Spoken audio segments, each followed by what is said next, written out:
Kira, is this damn thing recording? Is the light blinking green, Commander? This one is... Then it's recording. Okay, I guess I just talk. Yes, Commander. Where do I start?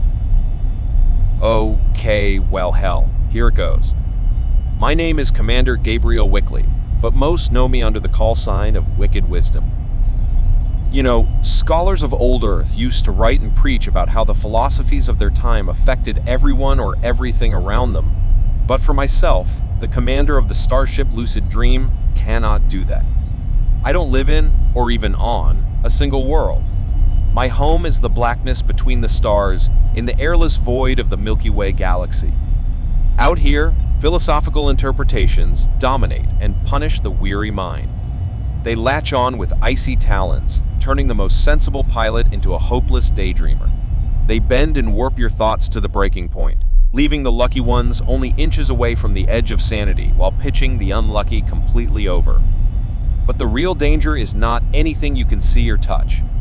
It is as intangible as it is uncontrollable. It's a threat hidden in the darkness between the physical, a child of nothing but the ruler of everything.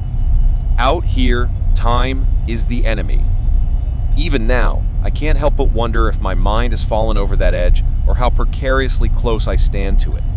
Even as I speak in this log, I have to laugh at the simple truth that, if not for the muted lights of my crate phantom or the sound of Galnet News playing in the background, I would indeed have fallen into the abyss by now because I am over 100,000 light seconds into this system, with yet another 200 to go before I reach the first planet. The lucid dream is fast, but deep in the nothing, it doesn't seem fast enough. In moments like this, I question my designs to become an explorer of the unknown.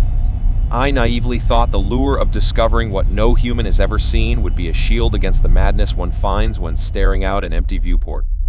Now is when I miss the chaos of occupied space. Now is when I miss the bubble. But it's that chaos that helped push me to this moment. All the unprovoked, random acts of violence from those who care nothing for the right or wrong of things made the answer to whether I should have left on this venture more than obvious. I'd rather crash into a moon at supercruise speeds than suffer my death at the hands of some random, trigger-happy pilot. Yet now, when I'm finally far enough away that an attack is improbable, I find myself almost wishing for the chance to outfly a pirate's interdiction field. Or, as my riskier side will sometimes do, submit to the pull and space the scum with guns blazing. It's strangely unfortunate a scenario like that is so unlikely to happen this far out. When one wanders several thousand light years from the edge of the bubble, you assume the odds of actually encountering another ship are about 1,000,000 to 1.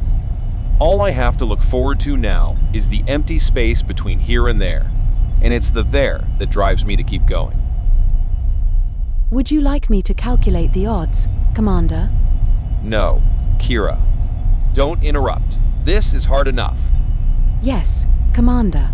Anyway, my initial scan of the system revealed the presence of 7 planetary bodies and showed that one had 5 different biological signals on its surface. That, first and foremost, is the reason I am here. The true goal behind this entire mission, out here, somewhere, is an alien life form that will bring an end to my greatest unsolved mystery. I know it deep down. I must believe. But why must I believe? Well, the dark void between planets deep in these far-off systems demands a certain amount of mental resolution, a hardened mind, to be precise. Deep space is the ultimate test of willpower. I think it's safe to assume that all successful deep space pilots operate with some clear-cut goal or risk falling into madness. Mine is a story that involves 2 beautiful girls and a useless space bum with no apparent future. That bum, of course, was me. I didn't start my career useless. Hell, I don't believe I was initially meant to be a pilot, or at least in the capacity I am now. I was, more or less, that happy young man learning to be a ship's mechanic beside his parents, content to put in a day's work refitting or repairing those remarkable works of mechanical art that made traveling the deep black possible. My father, my guiding inspiration, often said it took a brilliant pilot to make a ship dance, but only a genius could make the engine sing a perfect pitch. But, as fate would prove, sometimes that song would turn into a scream, which was trouble. But when the scream morphed into the call of an angry roar, it sounded like some demonic herald ushering the apocalypse before unleashing what seemed like a catastrophe of biblical proportions. It was the power plant, you see. It overheated unexpectedly and, in its meltdown, exploded, taking out the repair dock and disintegrating 7 innocent maintenance engineers instantly, including Kimberly and Aaron Wickley, my parents. I was barely a man then, still awestruck by parents I believed immortal. In a span of several heartbeats, the flames of hell had taken my moral compass and my guiding light and ripped them from existence, leaving me alone in a world as cold as the emptiness beyond the airlock. I have a vague recollection of the days that followed. The scripted condolences from the company management and the meek credit pittance highlighted their hopes for my future. A future they none too subtly suggested I lived out elsewhere. Lost as I was, I fell for the idea of moving on, but had not quite made my journey outward before the rumors of the disaster started raining down the station's corridors. The scuttlebutt among the elite and ordinary workers was that the accident was anything but. No, the suspicions turned to allegations that some pro-slavery gang had targeted that particular ship in hopes of murdering its pilot, who had been involved in some rescuing of captives meant to be sold. And that turned me from the lost and sad to the angry and vengeful. So I took my newfound thirst for violence and retribution and did the only thing that made sense. I enlisted in the Federal Navy. I became a pilot. I cut my teeth flying dropships into ground battle hot zones, drinking in the rush of adrenaline that flooded my veins as I swooped in, waited those precious and vulnerable moments as the troops offloaded, then hammered the thrusters full, hoping I didn't get shot out of the sky as I left. Yet, for all the exhilaration I felt doing the missions, I could not help but feel as if I was just the ferryman conveying wave after wave of soldiers to their deaths. It was a nagging sentiment I began having trouble coping with, so when I found the chance, I requested a transfer, choosing to be a fighter pilot instead. Hell, the way I saw it, if I were going to be the death of someone, at least in a fighter, the target would be fighting back. The odds would be relatively even in that I could live with. But that transfer idea backfired. I was sent to the Expert system, promoted to captain, and spent time flying around as security. My only excitement was to harass the Pilots Federation commanders traveling through with random scans and threats of deadly action, should they break the rules of the orbiting stations. Although the random pirate attack made for a bit of sport, boredom was the typical call of the day. Until the day Wakeda Hub on Expert 6 fell under attack. The attack was sudden as some anti-Federation faction launched a surprisingly quick and effective ground assault on the hub, defeating the base defenses in an impressive blitz attack. They had become the occupying and controlling force within 45 minutes of first contact. But the Federation Navy was never one to sit back and nurse a black eye, as was apparent when dozens of warships popped into the system and began spewing out dropships and fighters less than 2 hours later.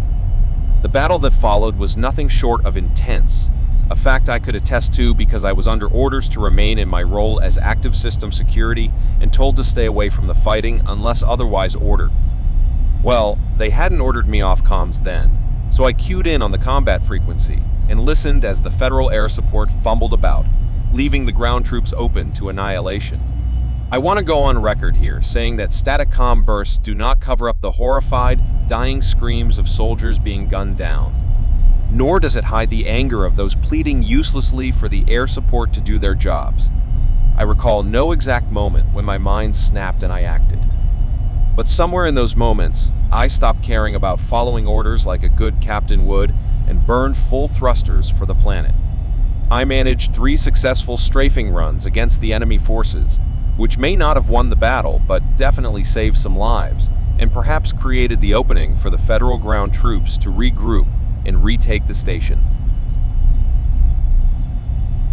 I won't claim to be a hero, and I can assure you that the Federal Navy didn't see me that way either. The ranking officers didn't hesitate to strip me of rank before kicking me from service. I had suddenly lost my home, my purpose, and ultimately, my sense of hope. So I did the only thing I thought made sense at that moment, I found the nearest tavern, ordered a bottle of cheap whiskey, and worked my way swallow after swallow towards the bottom of that bottle. I know I didn't stop with just one though, but I have no idea how many I really went through or how many days I spent doing it. I know that at some point, I was lying in a trash heap behind the establishment, trying to convince a burned-out drink dispenser how sorry I was for puking on it when she found me. I know now that a sober me would have been more than slightly embarrassed, but I don't think I was. That was something the intense inebriation didn't permit. But, for some reason, she took pity on me. When I awoke several days later, nursing a crushing hangover, I found myself lying on a relatively comfortable cot in a not-so-expensive rented room somewhere on the station, with her looking over me, and not even bloodshot eyes could warp the vision I saw before me. Commander, sorry to interrupt, but we're closing in on our destination. Crap. Alright, reduce speed and sign off this thing. Engines down to half. Oh, and Kira? Remind me not to tell Dr. Baka he's an asshole for making me do these voice journals. Commander, Yes? it's still recording. Oh, shit.